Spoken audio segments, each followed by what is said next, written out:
be talking about the classification by triangles. There's two different ways to classify triangles. You could classify them according to their sides and then according to their angles.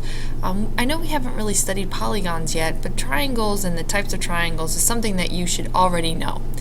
So this is just going to be a quick review of those types of triangles. So first, classifying by sides, we have three types of triangles when you classify by sides. You have the scalene triangle, isosceles, and equilateral.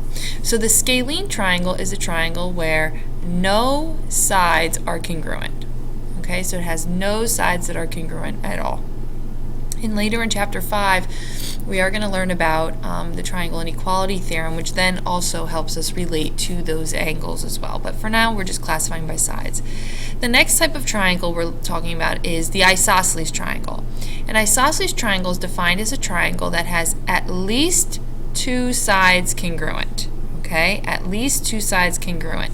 So if this is my isosceles triangle, I could put tick marks here to show that those two sides are congruent. The congruent sides of an isosceles triangle are called the legs, and the non-congruent side is what we call the base. That's going to be very important to know those parts of the isosceles triangle. We could also define or label the angles, but we're not going to do that yet because we're just talking about their sides for right now. Okay, and then the last type of triangle to classify by sides is the equilateral, where that's all three sides are congruent. So when we're told we have an equilateral triangle, we could put tick marks on each one of those three sides and then identify those sides as congruent. So classification by angles is we're looking at the types of angles that each of the triangles contains. Now, we did not talk about the triangle sum theorem yet, so I'm not going to refer to the specific angle measures of each of those triangles, or the angles in the triangle, but rather just the types of angles. So your acute triangle is a little acute triangle, and it's got all those little acute angles. So an acute triangle is a triangle that has all three angles being acute. Okay, all three angles are acute in an acute triangle.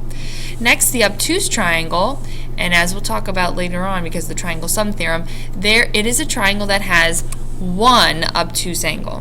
One and only one obtuse angle.